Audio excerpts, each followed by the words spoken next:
Okay, drums for number one. So drums, I wanted to put that in because it can really, really help you hear stuff better. So the kick and open hi-hat come in at the downbeat of all 1, 2, 3, 4 downbeats. Then the hi-hat is closed for the other tripleted eighth notes. Let's actually just take a look at it. So the little X's here, that's the closed hi-hat. Of course, this is me assuming you know what those drum pieces are. So if you don't, please look it up instead of me fumbling around trying to find a good example. So yeah, if you don't know what a hi-hat is, please look that up. But anyway, yeah, the X's are the closed hi-hat, and I put the kick drum and the open hi-hat together each downbeat to really hopefully make it obvious where the downbeats are. And then the snare is hitting every time you play a chord to, again, hopefully make it very obvious when you're supposed to hit the chord. Because I want you to be able to hear clearly each downbeat, the triplets, and when you're supposed to play the chord. And then as you can see here, you have that snare. 1, 2, 3, 4. 4 parts of the eighth note triplets. And then boom, there's the snare again. 1, 2, 3, 4. And snare again. 1, 2, 3, 4. So every time you have a group of 4 eighth note triplets, the snare starts. 1, 2, 3, 4. 1, 2, 3, 4. 1, 2, 3, 4.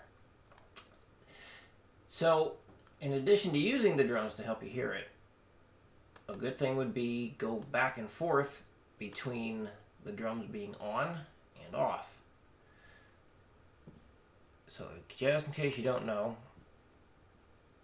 make sure that this panel up here is turned on so you can mute the drums down here. Of course, when you mute the drums, you'll have to turn the metronome on. And you can also mute the MIDI guitar and just play along with the drums. That would be fine. But I'd say at least 50% of the time, practice with the guitar profile with the MIDI guitar and drums on.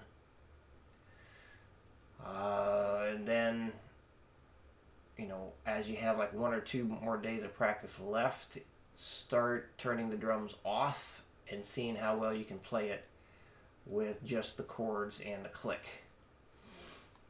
And I think that about covers that idea. So if any questions on that, let me know. See if I need to clarify any of that. I'm going to hide the drums again. Alright. And also, you don't need the metronome or a count-in turned on when you're playing along with Guitar Pro because the drums will be doing that for you. I got 2 bars of count-in here, so you got plenty of time to enter whatever speed you need to work on. I have this at 120 right now because I wanted to hear how it sounded at that speed, but still start at the 60 like usual. And just turn off the repeats when you're working things up, and add the repeat in at the end when it's time to add in the repetitions. In case, just to make sure you know how to do that. So here's something that'll help you find what you need over here real quick, because that's what we need to turn off.